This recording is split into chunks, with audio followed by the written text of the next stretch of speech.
Olá, eu sou Dila Brandão e esse é o nosso Clube do Livro. Nós estamos aqui mais uma vez para estudar o Não Começou com Você, como o trauma familiar herdado nos define e como dar um fim a esse ciclo. E nós vamos hoje estudar a página 172 do capítulo 12, a ansiedade das separações precoces. Então, eu vou iniciar fazendo essa leitura e a gente vai fazendo o rodízio entre nós e dúvidas comentários que vocês queiram fazer, é só dar um sinal, tá bom? Que eu paro, a gente conversa sobre o assunto. Tudo bem?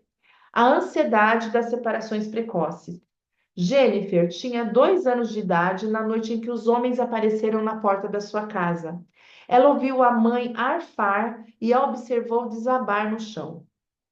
Soluçando, os homens anunciaram que o pai morrera na explosão de uma plataforma de perfuração. A mãe acabara de ficar viúva aos 26 anos. Aquela foi a primeira noite em que não colocou Jennifer na cama com um beijo na testa enquanto a filha adormecia. Depois daquela noite, as coisas nunca mais foram as mesmas.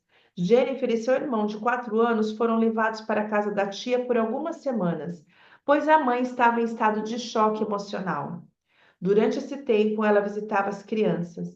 A filha corria até a porta para ver a mãe, mas era como se uma estranha tivesse substituído. A mulher que se inclinava para abraçá-la tinha o rosto vermelho e inchado, praticamente irreconhecível. Isso a assustava. Quando os braços da mãe a entrelaçavam, a menina paralisava.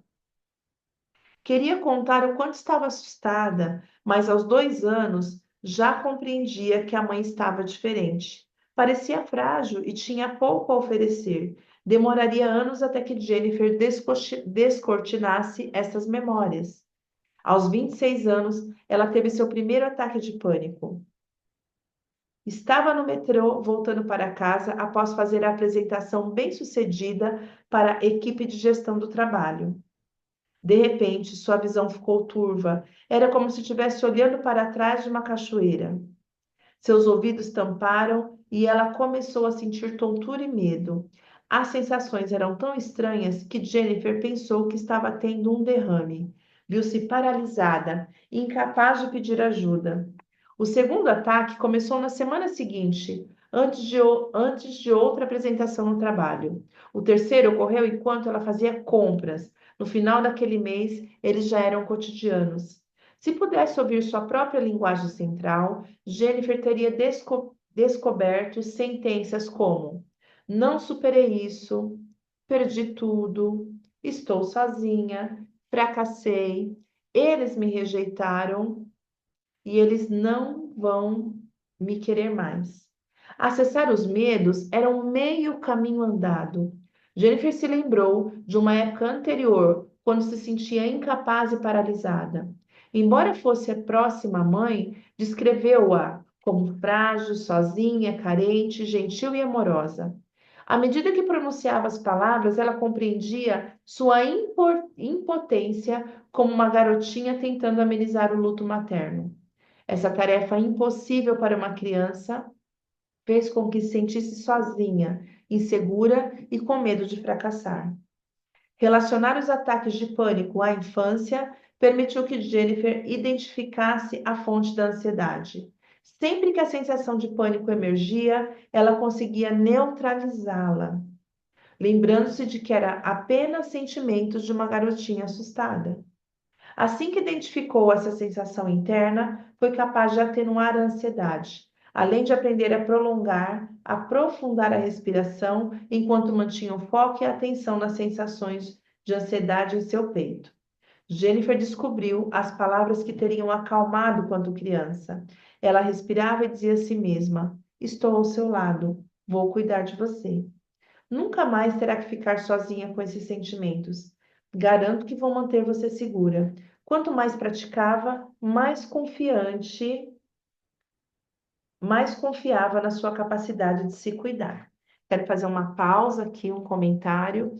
Observem que lá no comecinho do trecho, a mãe dela fica viúva aos 26 anos quando recebe a notícia de que o pai havia falecido. A mãe entra em estado de choque emocional aos 26 anos. A Jennifer, aos 26 anos, tem um ataque de pânico.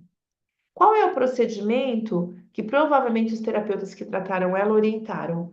Foco na respiração, como aqui mesmo ele fala, né? O foco na respiração, procurar manter o controle, manter a calma, aquilo que a gente já sabe da terapia convencional, da TCC. Quando a gente tem uma crise de ansiedade, a gente regula a respiração, porque regula todo o sistema parasintático, sintático parasintático. O que talvez não se soubesse antes era que essa ligação, muito provavelmente um terapeuta TCC ia perguntar para ela, quando começou a primeira crise? Ela ia dizer, depois da apresentação do trabalho. Quando começou a segunda crise? Antes da apresentação do trabalho. Logo, qual que provavelmente seria a ligação a ser feita? Ela está tendo crise de ansiedade por questões do trabalho, certo? Até aqui, vocês concordam? Passa-se mais uma semana, ela tem a crise aonde? No mercado. E outras semanas ela começa a ter crises em ambientes diferentes. Portanto, olha, talvez não seja do trabalho. Ou talvez o trabalho tenha despertado nela uma crise, síndromes do pânico que agora está desregulada e ela tem em qualquer momento. Ok? Talvez se não houvesse esse trabalho sistêmico tão profundo de olhar tão para trás, percebam, ela teve a crise do pânico aos 26 anos, exatamente na mesma idade que a mãe dela teve ausência emocional, né? Ficou em estado de choque e ela sentiu essa ruptura da relação dela com a mãe. Ela se sentiu sozinha, porque por mais que ela olhasse para o rosto daquela mãe, e a mãe ia lá de tempos em tempos a abraçar, não era a mesma mãe, estava em outro mundo, estava no processo de luto, estava com o rosto inchado de tanto chorar. Então, essa criança registrou que eu estou sozinha. Agora, o curioso dessa história toda é que esse livro nos reporta vários exemplos de situações que retornam na mesma idade do nosso pai. Então, a mãe dela teve um trauma aos 26, ela teve trauma aos 26. Outros casos que nós já lemos aqui, o pai teve um trauma aos 32, a criança, o filho repete aos 32. Então a gente não tem clareza, aqui nem aqui não explica a ligação da idade do trauma do pai com a idade do filho, né? Mas é evidente essa ligação. Então, aos 26 anos, ou seja, quando a mãe dela também perdeu o chão, ela também perde o chão. Entende? O que eu estou querendo ampliar numa terapia tradicional, a gente olhar aqui, agora, o que está acontecendo agora. E é muito válido e ajuda muito. Mas esse olhar sistêmico nos amplia para bem mais além. O que aconteceu antes? Tudo bem? Vamos lá, Sofia? Tricolomania. Arrancar pela raiz. Vamos. Arrancar pela raiz. Por 16 anos, Kelly arrancava os cabelos, os pelos das sobrancelhas e os cílios. A fim de esconder as falhas, usava cílios postiços, pintava as sobrancelhas e prendia os cabelos para trás. Arrancar os cabelos, tricotilomania, era um ritual noturno. Todas as noites, por volta das 9 da noite, Kelly se sentava sozinha em seu quarto, sobrecarregada com sentimentos de ansiedade que dominavam seu corpo. Suas mãos, precisando fazer algo, não sossegavam até que ela arrancasse uma grande quantidade de cabelo. É como uma libertação, disse. Isso me relaxa. Aos 13 anos, sua melhor amiga Michelle a rejeitou. Ela nunca entendeu o motivo do distanciamento repentino, mas os sentimentos de perda eram insuportáveis. Logo depois, Kelly começou a arrancar os cabelos. Deve ter algo de errado comigo, pensava. Não devo ser o suficiente para que ela continuasse minha amiga.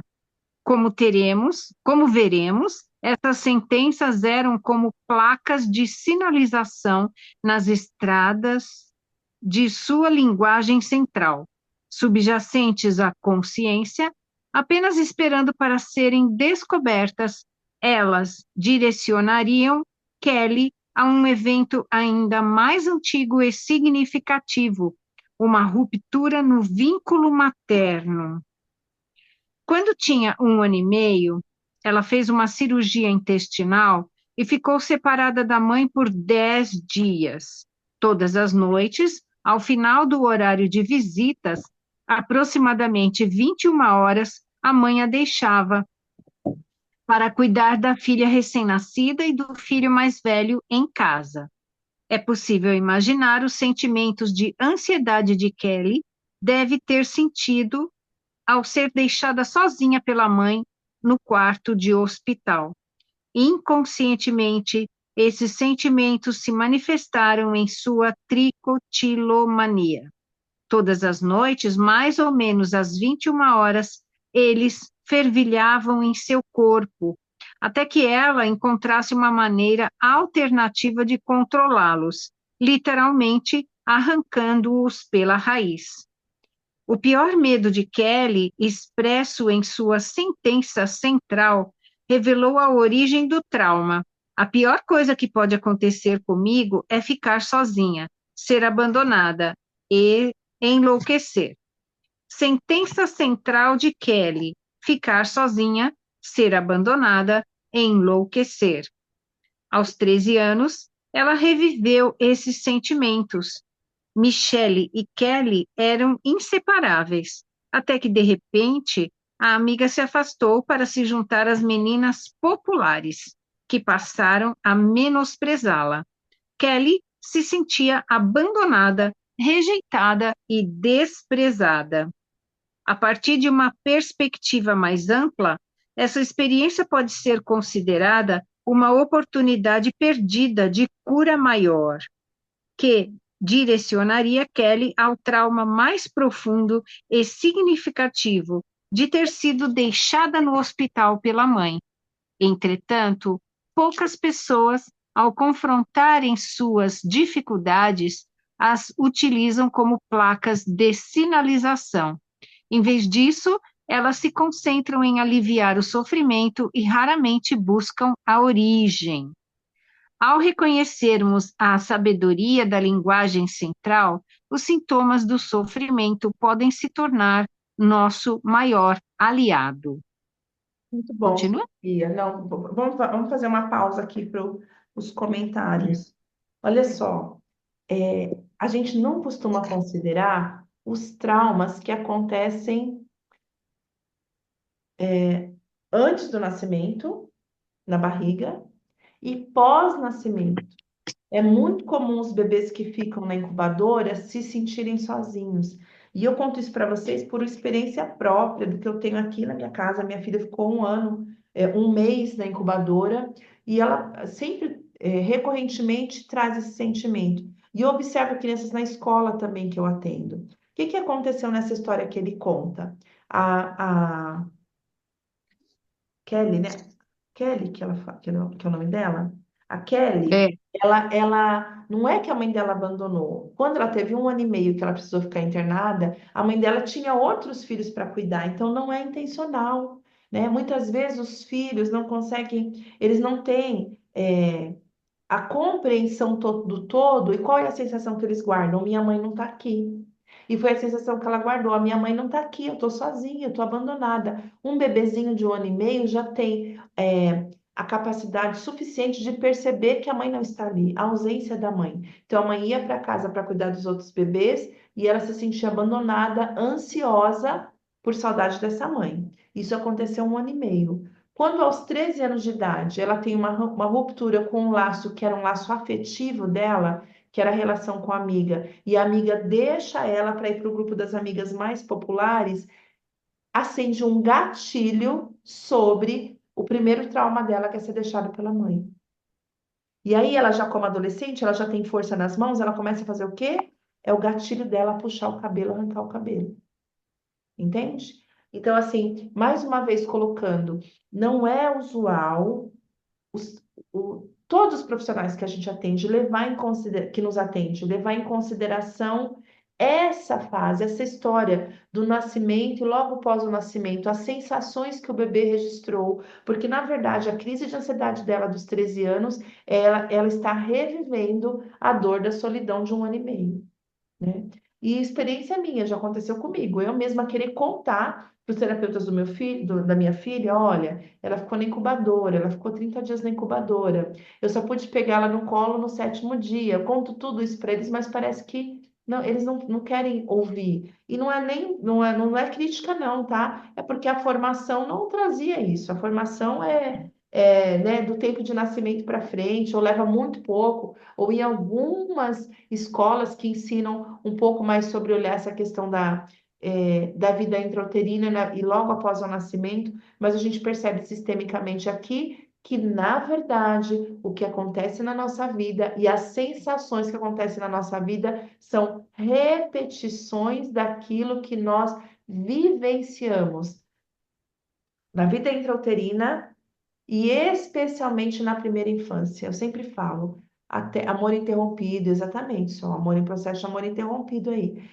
Eu sempre falo que aquilo que nós vivemos até os 7 anos, mas eu arrisco colocar até uns 9 anos de idade, é como se ficasse num looping repetindo, né? Eu vivi na primeira infância, na adolescência, eu vou sentir a mesma sensação. Às vezes a sensação não é de rejeição, não é de solidão, mas a rejeição é de se sentir como eu posso dizer, inadequada para aquele ambiente, sabe?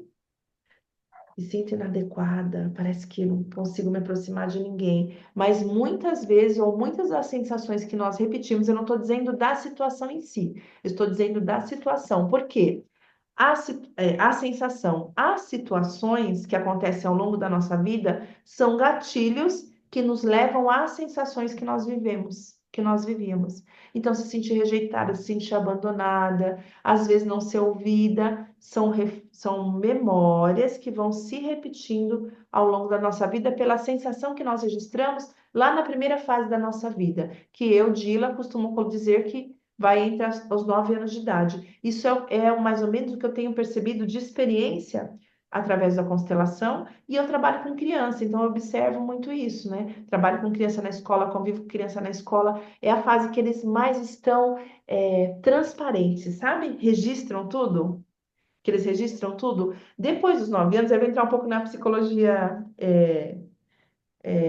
a psicologia infantil. Depois dos 9 anos, a criança começa a entrar numa outra fase, que é uma fase que ela começa a se aproximar mais dos amigos, fazer grupos, às vezes comparar um grupo com outro, às vezes dentro da escola criar grupos de rincha. Então, o que acontece? De rincha, né? Ah, vou provocar aquele grupo entre os colegas. A criança dispersa um pouco a atenção dela para aquilo que é só dela e a relação dela com a família, porque ela começa a criar vínculos sociais.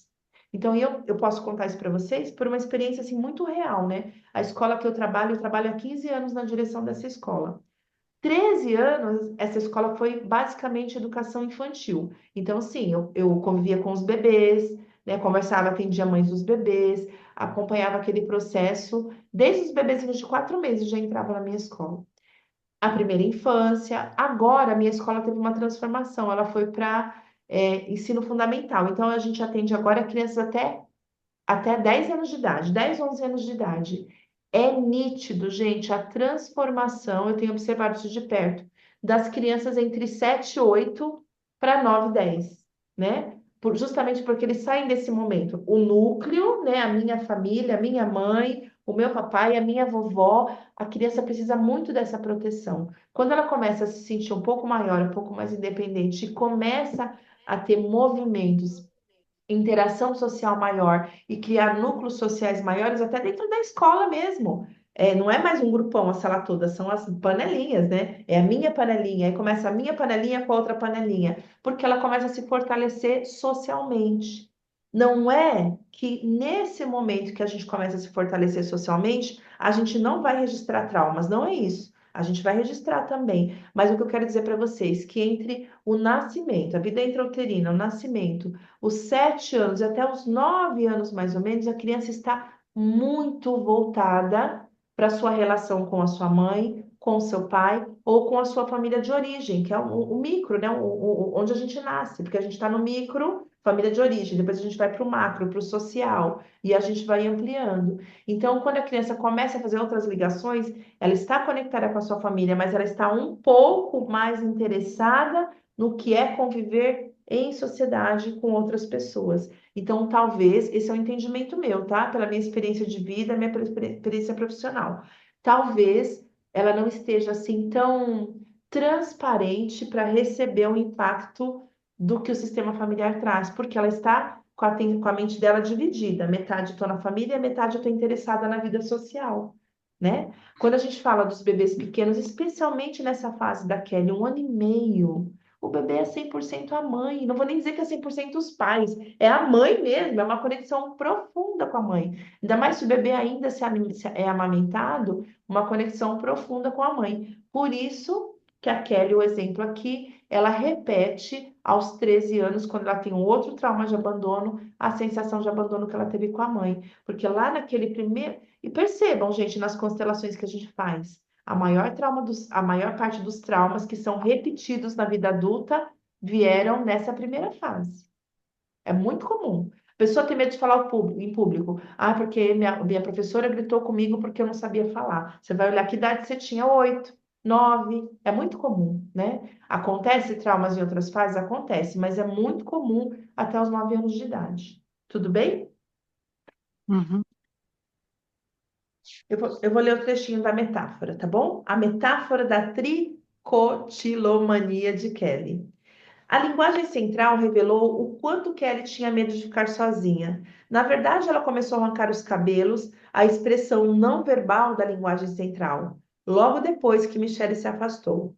Embora a tricolomania tenha acarretado a descoberta do trauma original, ela também é uma metáfora para duas coisas indissociáveis, que foram separadas uma da outra.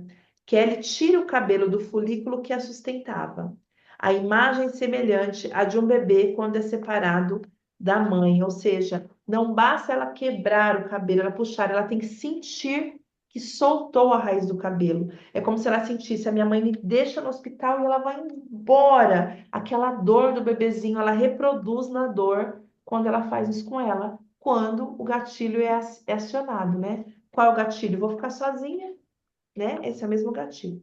Muitas vezes, comportamentos idiosincráticos reproduzem aspectos que não podem ser conscientemente observados ou analisados. Ao explorarmos nossos sintomas, é possível descobrir uma verdade mais profunda, visto que eles costumam atuar com sinais que indicam a direção daquilo que precisamos curar ou resolver. Assim que assimilou o significado da tricotilomania, Kelly encontrou a origem do sofrimento e se libertou de uma vida de ansiedade. Ou seja, o que ele quer dizer aqui para nós? Quando você encontra a raiz de quando começou seu trauma, a raiz consegue fazer uma ressignificação, uma reelaboração daquilo que aconteceu, é como se você realmente curasse. Quando a gente não encontra a raiz, por exemplo, vamos imaginar nesse exemplo da Kelly. Ah, você brigou com a amiga e ficou ansiosa. Não é a raiz. Ali é um repeteco do trauma inicial. Como no caso anterior que a gente falou aqui, no caso da separação por ansiedade, A Jennifer. da Jennifer, que a mãe dela precisou sair, que o medo dela era: estou sozinha, que a mãe dela ficou viúva, né? Qual que ela repetia? Estou sozinha, porque a mãe dela deixou ela sozinha, foi a sensação que ela teve. Então, se a gente fosse analisar hoje, provavelmente, né, para Jennifer, qual seria o caso? Você está tendo uma crise no trabalho. Qual seria o caso para Kelly? Você está tendo uma crise porque sua amiga te deixou. É real ou é ilusão isso? É real, realmente. Elas tiveram crises por essa situação. Porém, essa crise foi acionada por um gatilho anterior. E é muito difícil a gente pegar. Vou falar geral, tá? Psiquiatra, psicólogo, não é nenhuma crítica a nenhuma profissão, não. Eu tô falando pela experiência de vida que eu tenho, como eu já disse para vocês. É tentar buscar a raiz original. Até porque a nossa medicina e a nossa terapia convencional, ela tá ali sendo orientada para tratar o sintoma, não a causa. O que ele traz aqui para nós nesse livro é que quando você acha a causa, já abro, Fran, acha a causa e vai na causa, traz um outro gatilho, um outro nível de solução para essa situação. A Marcelene está aqui comigo, vou só citar uma situação que a gente conversou agora há pouco, que eu fiz uma entrevista com ela, uma situação que a gente fez no campo da constelação com a criança dela e ela sentiu depois uma leveza. Por quê? Quando a gente vai na raiz do problema, não conscientemente, mas a nossa alma, ou seja, o nosso inconsciente sente, aí eu posso relaxar. Entende? Lá no inconsciente. Então, por isso que quando a gente trata a causa, quer dizer que não vai ter outros momentos na vida que isso vai ser acionado? Dila sim, mas com muito mais consciência, talvez com muita mais força para voltar ao centro, né? Do que uma pessoa que está tendo crise de ansiedade, você só medica, medica, quando o efeito da medicação passa, a pessoa está perdida de novo. Mas se a pessoa percebe, não, peraí, deixa eu entender. Estou tendo essa crise porque minha mãe me abandonou e eu era bem pequena, não tinha condições de elaborar, que me senti sozinha e aquela sensação me invade novamente. Eu preciso compreender que agora eu não estou mais sozinha, que agora eu sou adulta, que eu posso respirar. Eu sei que eu vivi aquilo, mas eu não estou vivendo nesse momento e eu me reorganizo. Então, é por isso que os movimentos que a gente faz na constelação dão um efeito bom.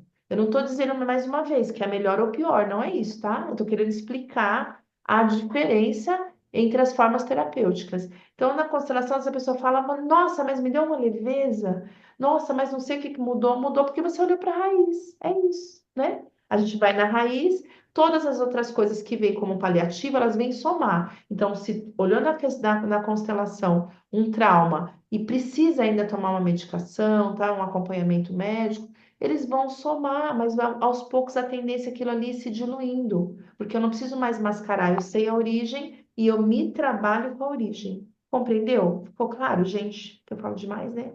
Ficou claro? Diga, Fran. É, sempre estar ligado, sempre a gente tem que ir atrás da, da gestação até os 7 anos, né? Não necessariamente sempre. Por exemplo, tem casos que o trauma acontece na adolescência. Geralmente, né, são mais do movimento social, mais do externo, não tão relacionado à família. Mas na grande maioria das vezes, Mas, Fran, os casos estão na primeira infância, no, é, no intrauterino ou na primeira infância. Hoje mesmo na escola eu atendi um caso, uma mãe nova que chega com uma criança autista para fazer matrícula. O menino tem 9 anos. A mãe super. Eu tô contando a situação e não tô expondo a criança, tá? Bem claro colocar isso para vocês. A gente não pode expor ninguém. Eu estou contando o contexto, que não vou dar nomes, não vou dar nada para vocês, só para vocês entenderem o contexto. A mãe chegou, uma mãe muito consciente, muito educada, demonstrou muita disponibilidade de cuidar para cuidar dessa criança, procurando uma escola nova que era o melhor para essa criança, contou que tinha outras irmãs e contando que sempre foi tudo bem. Olha só o que a mãe contou. Sempre foi tudo bem. Uma hora a mãe deixa escapar que na gestação, quando ela estava de 9 meses, o pai bate nessa criança ao ponto dela ter que fazer a cesárea, né? Então a gente coloca aí quais são as questões, quais são os traumas que ficaram ali. A mãe praticamente não ia falar sobre isso. Ela fala: não, não, mas ele não tem, ó, não tem nada a ver. Mas a gente vai compreender qual é a dor que essa criança registrou desse movimento? Não, geralmente as mães não trazem, né? Crianças com dificuldade de aprendizagem, o caso também que eu peguei. A mãe falava assim: não, mas tá tudo bem, ele sempre foi bem tratado, sempre foi levado para o psicólogo. Nesse caso, ele não foi para o psicólogo, né? Mas sempre teve acompanhamento médico, sempre tudo bem. Na nossa vida foi tudo bem, mas a mãe não, a mãe ocultava o que tinha acontecido na gestação. E uma experiência minha, tá? Também de observação. Crianças que sofreram violência dentro do útero, ou seja, que a mãe apanhou, que o pai bateu na barriga, outra pessoa bateu na barriga e apanhou, essas crianças apresentam muita dificuldade de aprendizagem. Dificuldade de aprendizagem. Eu percebo isso. Tudo bem? Tudo bem, Fran?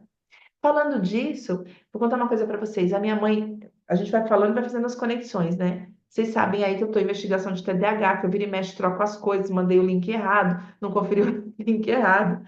Isso aí sempre foi na minha vida, tá? Sempre foi. O que acontece é que agora está muito evidente. Mas está tudo ótimo, porque quando uma coisa vem muito evidente e vem muito latente, é porque ela está no caminho de encontrar a luz, a solução. Então, eu estou até achando interessante, está acontecendo tanto isso, porque é o caminho, ó, o pessoal entrando, oi, Eudoxia, tudo, nossa, mas tá gata demais, meu Deus do céu. Obrigada. Quando uma coisa fica muito evidente, é porque ela está indo para o caminho da solução. Então, assim, eu entendo que o meu TDAH está gritando muito, muito latente agora, porque assim, de lá, chega, não dá mais para fazer de conta que não tem, né? Então, ele está gritando. Mas ainda sobre primeira infância e gestação. Minha mãe conta que meu pai não bateu na barriga enquanto eu estava na barriga. Não. Ela bateu na barriga do meu irmão, que nasceu depois de mim, e esse meu irmão tem problemas seríssimos com a aprendizagem. Na sexta série, ele abandonou a escola. Todo tipo de problema, com vício, álcool, drogas, tudo. No meu caso, não. Mas olha só, provavelmente eu tenho. A neuropsicóloga já falou que é quase 100% meu TDAH, né? E vocês têm alguma dúvida? Claro que é, né? Então, muito provavelmente eu tenho um TDAH que vai ser diagnosticado nos próximos meses. Mas olha só, embora eu não apanhei, não senti a violência do meu pai contra a barriga da minha mãe, quando eu estava dentro da barriga, logo após o meu nascimento, começa a ter muitas brigas entre eles, né? Ao ponto que o meu pai tem uma outra filha com quase a mesma idade do meu outro irmão. Ou seja, provavelmente quando eu era bebê, meu pai, ó, rapava fora e a minha mãe ficava ansiosa. E a minha mãe ficava muito nervosa e gritava muito. O que que é uma criança também com TDAH? Eu não consigo me concentrar. É muita é muita coisa, é muita coisa, é muita coisa, eu não consigo me concentrar. Então, se a gente parar para pensar no histórico, quando a gente vai olhar no nosso histórico, sempre tem uma raiz, né? Muito provavelmente naquele movimento, naquele momento, no amor cego, ainda muito pequena, essa dificuldade de concentração. E assim, a gente não tem todos os estudos ainda sobre TDAH. Mas, olha só, uma criança que nasce, né, dentro de um ambiente tranquilo, vamos pensar isso, um parto tranquilo, um ambiente tranquilo, uma organização dentro da casa calma, tranquila, um apoio escolar tranquilo. Olha, filho, hora de fazer a lição, senta aqui, silêncio, calma. Ainda que essa criança tenha nascido com um transtorno, a tendência é dele diminuir, atenuar, porque ela está num ambiente favorável, propenso para que ela tenha disciplina e tenha concentração, certo? Conseguiram compreender? Porém, se a criança nasce com o mesmo transtorno e está num ambiente muito agitado, vai favorecer o que para essa criança? Mais desorganização, mais dificuldade de concentração. E é muito provavelmente isso que aconteceu comigo. Então, o que acontece? A gente cresce, ao invés de minimizar, é como se fosse vícios, vícios de comportamento, né? É vício de comportamento. Eu só sei lidar com a vida agitada. Eu faço mil coisas ao mesmo tempo, porque sempre foi assim, entende?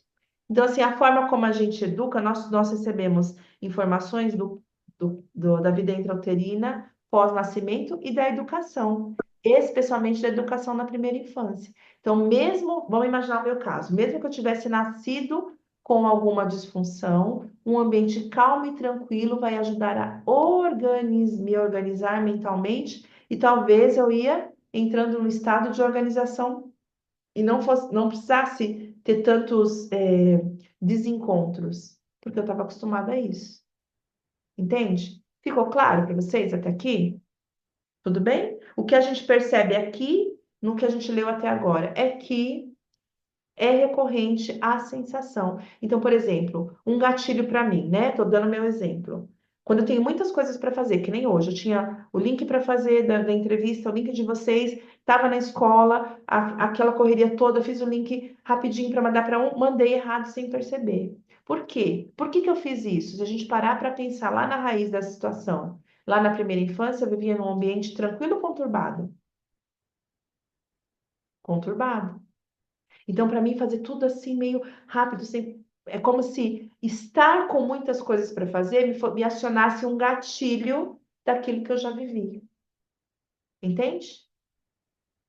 Lembra que eu sempre falo a primeira infância? É como se assim, gente, a primeira infância fosse o jardim, o terreno fértil para o que você quer plantar, né? Tem estudos que dizem que a gente consegue mudar na adolescência a educação, com a educação, mas o que a gente faz na primeira infância é o que deixa marcas mais profundas ao longo da nossa vida, tá bom? Mas quem tem coisas para mudar com filhos adolescentes, não sofra que ainda dá tempo, isso é um pouquinho mais difícil. Vamos lá, a resolução de Kelly, você quer ler, Sofia? É página 175, capítulo 12, tá? A gente vai concluir o 12 hoje, que nós não terminamos de concluir. A resolução de Kelly. Em seu abdômen, Kelly localizou as sensações desconfortáveis de ficar sozinha. Ela colocou as mãos sobre a área ansiosa e permitiu que a respiração preenchesse sua barriga. Ao sentir a região subindo e descendo sob as mãos, Kelly imaginou-se segurando e acalentando sua parte infantil, que ainda parecia assustada e sozinha. Quando o movimento começou a acalmá-la, disse a si mesma: estarei ao seu lado sempre que se sentir sozinha e assustada. Colocarei minhas mãos aqui e respiraremos juntas até que você se acalme. Após uma sessão, ela parou de arrancar os cabelos. Que delícia, uma sessão, hein, gente? Tão bom, né? Quando a gente pega um cliente, uma sessão tem transformação. Separação. A origem do conflito interno. Às vezes, a liberdade que buscamos nos escapa, incapazes de nos sentir à vontade dentro de nosso corpo, procuramos alívio na próxima taça de vinho, na próxima compra, na próxima mensagem de texto, no próximo telefonema ou no próximo parceiro sexual. Quando a origem do anseio é o cuidado da mãe, o alívio raramente é encontrado. Para aqueles que foram privados do amor materno, o mundo pode ser uma eterna busca por conforto. Mirna tinha 2 anos quando a mãe acompanhou o pai em uma viagem de negócios à Arábia Saudita e a deixou com uma babá por 3 semanas. Durante a primeira semana, a menina agarrou-se ao suéter que a mãe usava nas noites frias enquanto a acalentava.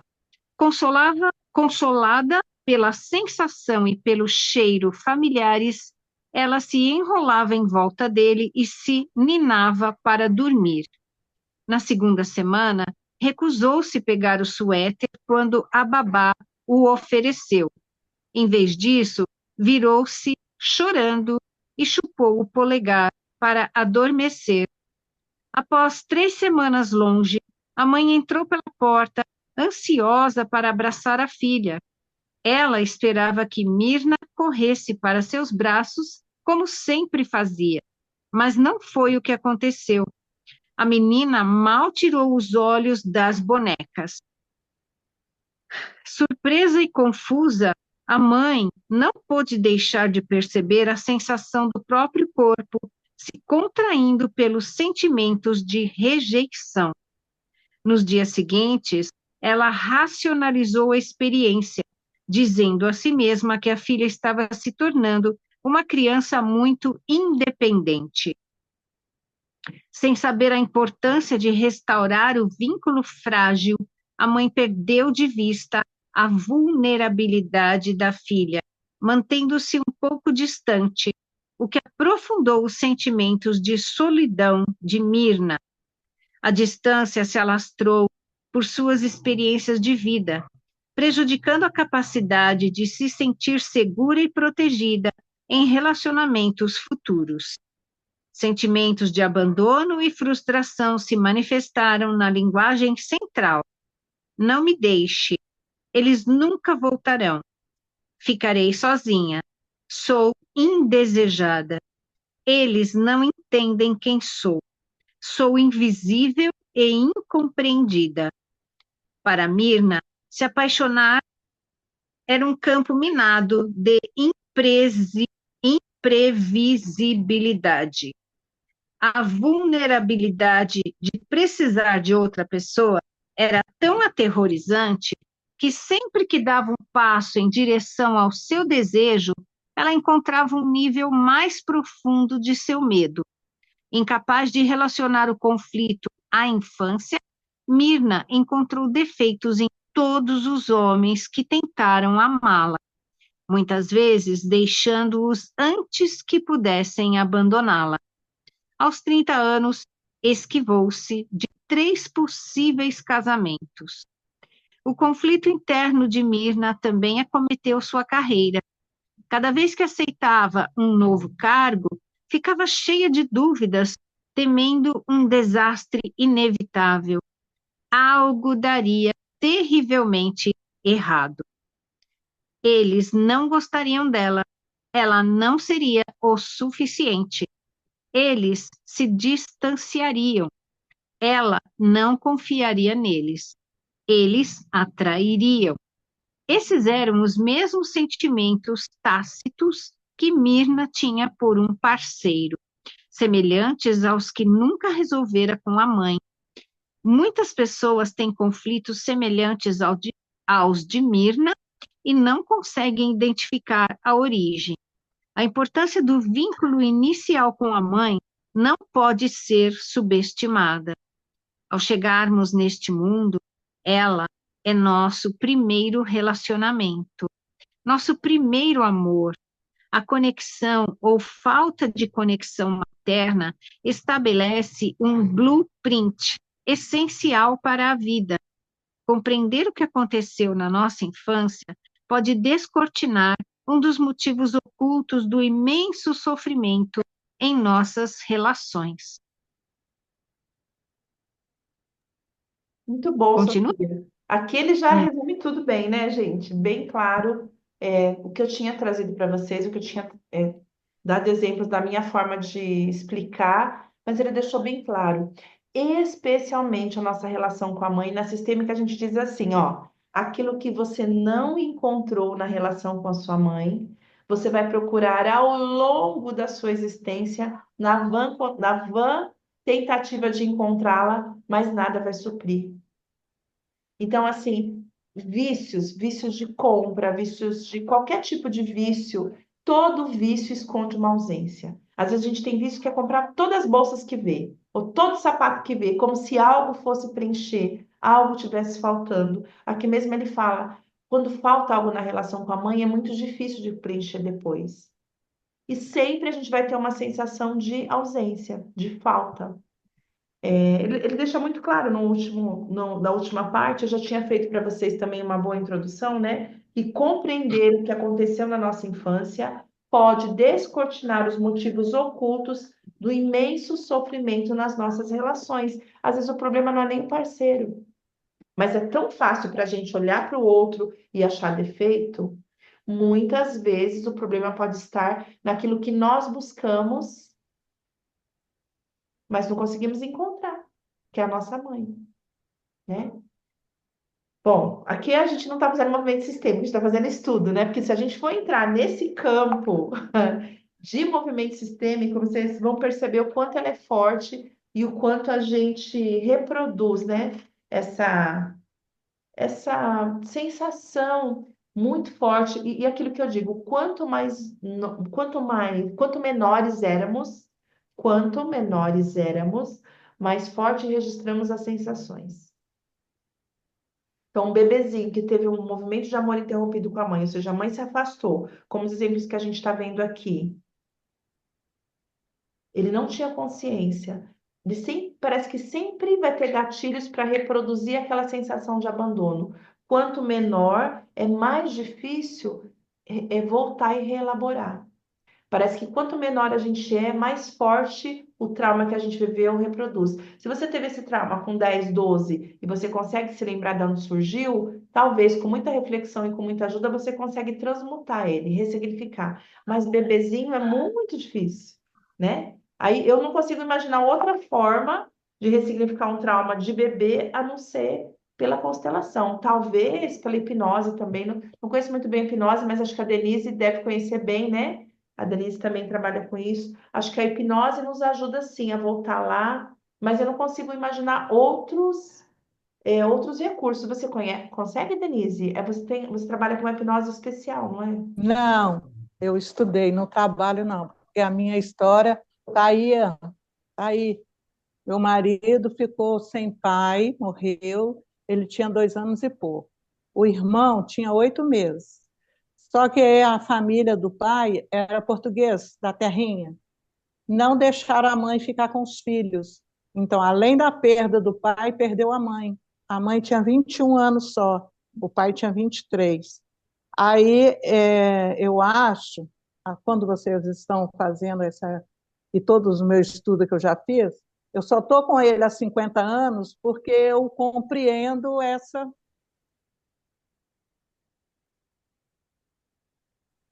O irmão dele, até hoje, é separado da esposa, ele não tem mulher, ele mora sozinho. De vez em quando ele encontra alguém, né, e tudo, mas ele está com hoje 64 anos e vive sozinho. Porque como foi o princípio da vida dele, que ele registrou, eu estou sozinho, né? Sim, ele Estou foi só. criado com a tia que não foi criada com o irmão. E, A avó não gostava dessa tia. Uma loucura. e muitas vezes, dentro de um relacionamento, gente, de casal, mesmo quem está casado, né, e no momento, dentro do próprio casamento, há momentos de solidão. Momentos que um de nós, ou a gente, ou o nosso parceiro, ou nossa parceira, se afasta para viver a solidão dela. Muitas vezes pode estar relacionada àquela primeira solidão, de abandono, sensação de abandono. Dizem que a sensação de abandono é uma das mais difíceis de curar, que a sensação de abandono é uma das mais complexas de curar, porque ela é muito sozinha, ela é muito para dentro, ela é muito interna, né? E bem disse a Denise, talvez esteja tudo bem, né? Você consegue levar porque você tem uma compreensão maior, até, talvez até mais do que ele mesmo sobre a situação dele, né? E a gente começa com esse olhar, com esses estudos, a ter uma compreensão maior sobre nós, né? A ter uma compreensão maior sobre o outro. Como o exemplo que eu dei, se fosse em outros momentos, eu ia falar assim, gente, eu ia ficar morrendo de vergonha dos erros que eu cometo, mas eu preciso olhar para mim com amor. Eles estão gritando porque eles estão pedindo, olhem para mim com amor, né? O que que é isso? Compreensão de quem sou eu, respeito a quem sou eu, amor próprio a quem sou eu. Entende? Mas são coisas que o nível de consciência vai trazendo.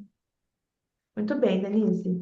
Vamos lá. Interrupções no fluxo da vida. Na página 177, é aqui, né? Que a gente parou, né, Sofia? Foi. Diga, Fran.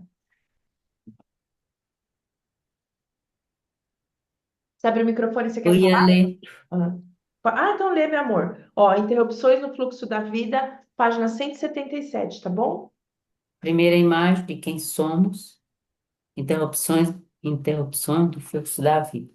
A primeira imagem de quem somos e de como a vida acontecerá começa no útero, durante a gravidez. As emoções maternas permeiam nosso mundo, influenciando a definição de nossa natureza básica.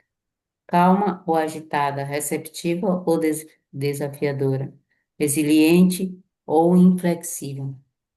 A evolução da mente da criança em algo essencialmente rígido, em algo essencialmente rígido, fechado e nocivo ou flexível.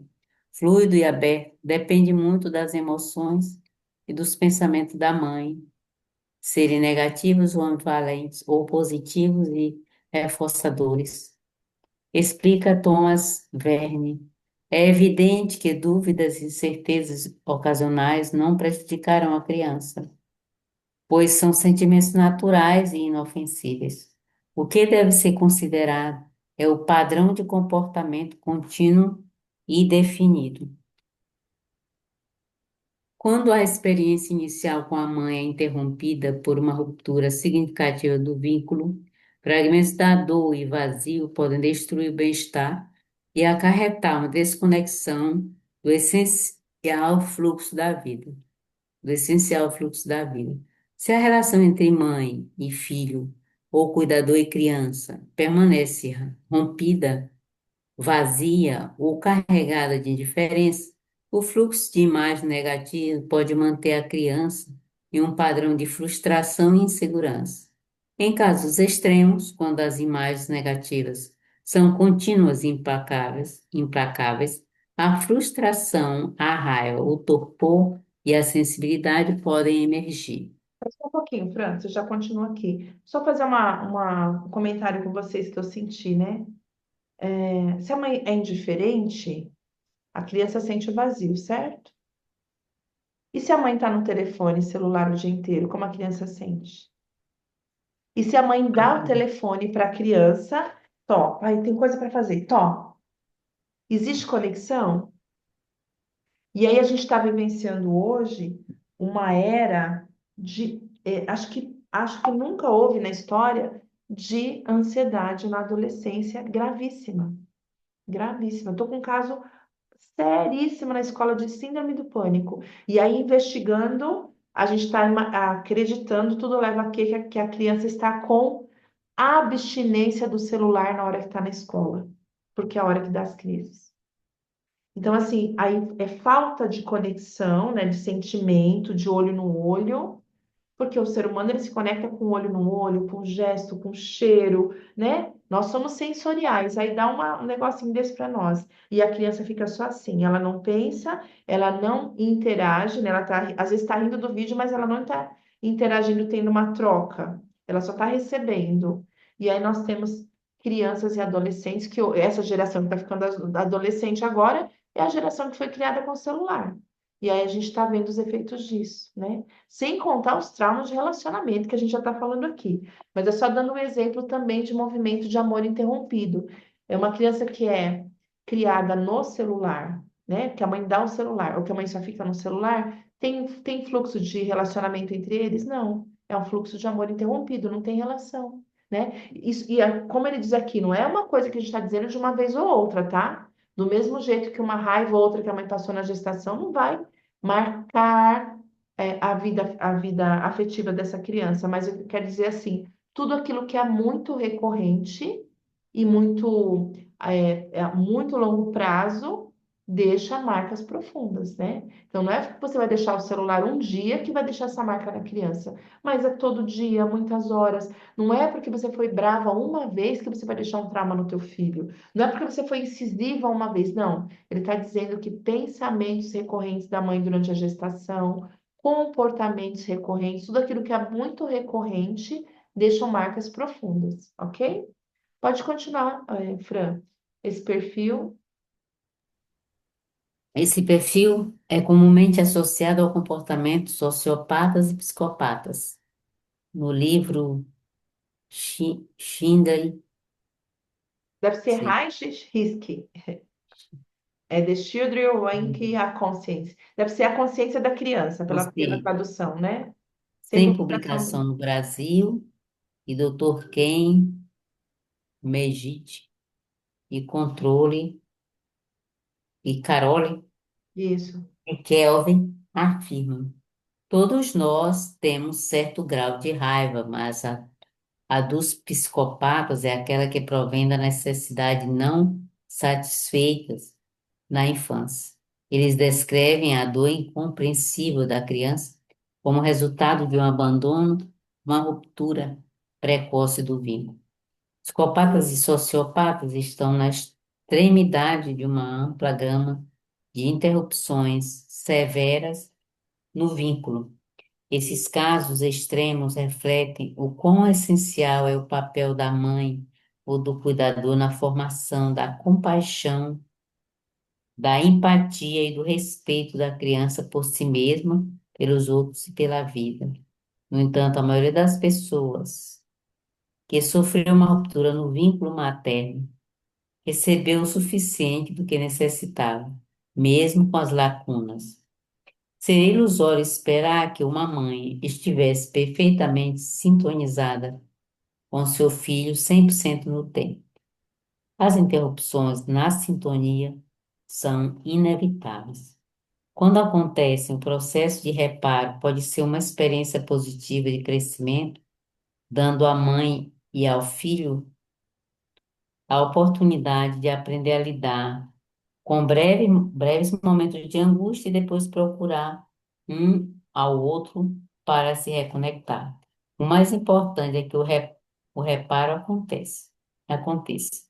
Na verdade, a separação constante da relação desenvolve um senso de confiança e ajuda a estabelecer um vínculo seguro entre mãe e filho. Mesmo que a conexão materna permaneça relativamente intacta, é possível que haja dificuldades com sentimentos incompreendidos. Podemos sofrer com o medo de sermos menosprezados, rejeitados ou abandonados, ou com o sentimento de sermos expostos, depreciados ou envergonhados. Todavia, quando esses sentimentos são considerados no contexto da experiência inicial com a nossa mãe, provavelmente de uma época que não lembramos, nos tornamos mais conscientes da infância e mais capazes de viabilizar a cura. Muito bem. Nos tornamos mais conscientes da insuficiência e mais capazes de viabilizar a cura. É bem que o Freud dizia, né? Tudo é culpa da mãe. E a gente que escolhe a maternidade, assim, tem que ter coragem, né? De assumir a maternidade, porque, assim, a relação mãe-filho, ela é muito forte, né? Ela é muito forte. E muitas vezes, aliás, muitas vezes não, eu acredito que quase 100% dos casos, a intenção da mãe não é deixar marcas negativas no filho. Ela está apenas sendo humana, com as dores dela, com as sensações dela, com os medos, né, dela. O que ele fala aqui nessa parte do capítulo é tudo aquilo que a mãe vive com muita intensidade e recorrência ao longo da gestação. E eu acrescento, né? E também na primeira infância da criança, isso registra na criança. Então, essa criança que vira adulto depois, que somos nós, né? Ela tem gatilhos e comportamentos e sensações, muito mais sensações ligadas àquilo que a mãe sentia, pensava, como se comportava. Ok? A gente tem o capítulo 13 ou 12. A gente estava no 11. Então, a gente tem o 12. Vou precisar sair, viu, tia? Vou ao aeroporto pegar uma pessoa. Tá bom, meu amor. Obrigada, viu? Agradeço. Vamos ver aqui. E a gente vai começar, eu acho que a gente vai começar o capítulo 12 hoje. Vocês querem um pouquinho mais a gente começar o 12 ou vocês querem deixar o 12 para a próxima semana? Coloque aí no chat para mim. O 12 fala sobre a linguagem central dos relacionamentos. Esse que a gente leu agora, que a gente terminou de ler, ele fala da linguagem Quero central mostrar. da separação dos vínculos mãe e filho, né? Especialmente dos vínculos mãe e filho. Eu tenho uma experiência de hipnose para contar, posso contar? E, claro. Eu não trabalho não, mas eu fazia terapia com hipnose. Eu tinha medo de lugar fechado. Eu nasci pelos pés. Hum. Aí, numa hipnose, que ela conseguiu fazer eu estar dentro do útero, ela conseguiu me virar. E aí eu nasci de novo de parto normal, normal. Aí eu perdi totalmente o problema com lugar apertado. Tipo assim, quando você passa no carro, que tem para-carro parado aqui, o ônibus vem, que você parece que você vai sair batendo, eu tinha uma sensação que parecia que eu ia ficar, eu suava frio e me dava muita dor na cabeça, porque eu fiquei presa na cabeça, porque primeiro saiu meus pés. Aí, quando na hipnose eu fiz, isso foi em 2010, aí eu falo que eu nasci de novo. Que bom. E foi Mas logo tem tanta coisa para imediatamente? reprogramar. É, e Foi. imediatamente. Ah, ok. Eu saí da consulta, era sempre à noite, eu voltava para casa, porque era no centro de Angra, e eu moro num bairro um pouco mais afastado, uns 20 minutos. Aí eu já vim diferente. E eu dormi assim, acordei bom, foi uma experiência maravilhosa. Mas eu não trabalho porque eu trabalho com meu marido na empresa dele, E por causa dessas histórias dele, eu acho que eu faço tudo assim para ele. Então eu agora, com essa idade que eu estou querendo me libertar. Tudo aquilo que a gente estava falando outro dia é que eu estou vendo que eu cheguei na hora para poder realmente. Espero que ainda tenha tempo bastante para Dá mim tempo poder. sim, imagina, a sua experiência pode ajudar muita gente mesmo. Olha só, Então, sobre... ajudo muita gente, mas os filhos e nora não dá para ajudar.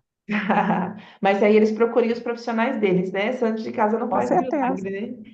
Olha É só, isso só para a aí. gente concluir, duas coisas que a gente precisa considerar. Uma coisa são os fatos do que vivemos. Fatos do que vivemos. Qual foi o fato que a Denise viveu?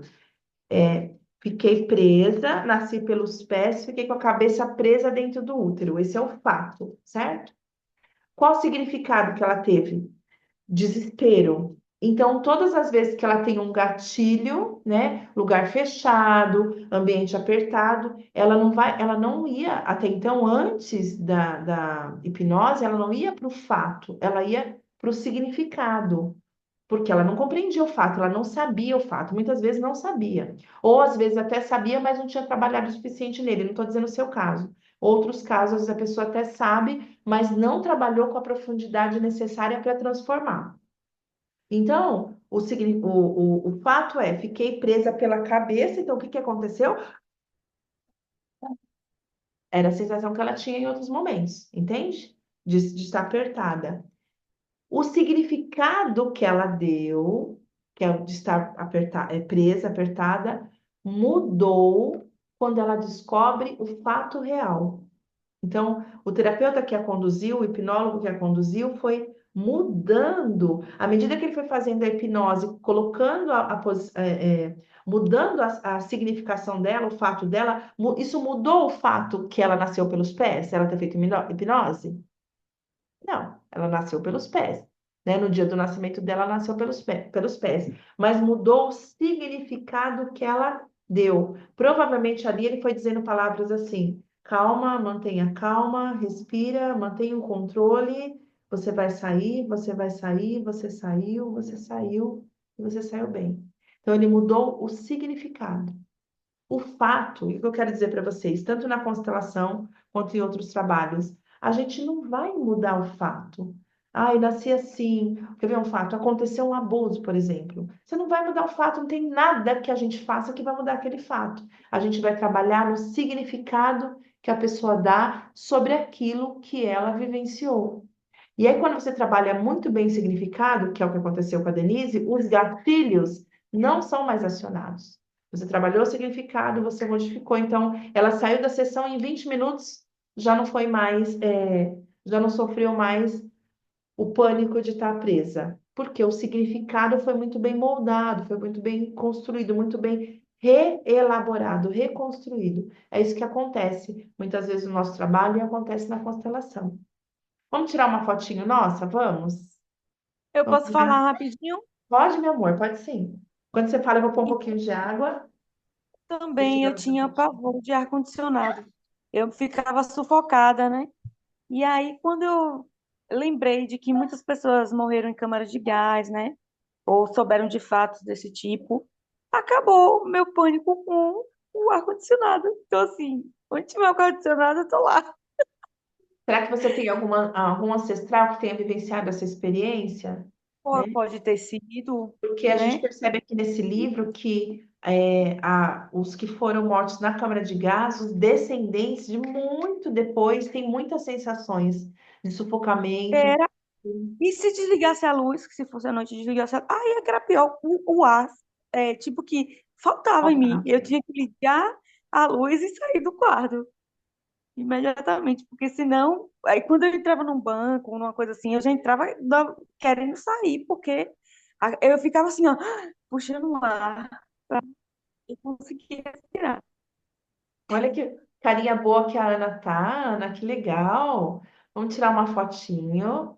3, 2, 1. Eu já dou um recado. Peraí, deixa eu só pausar.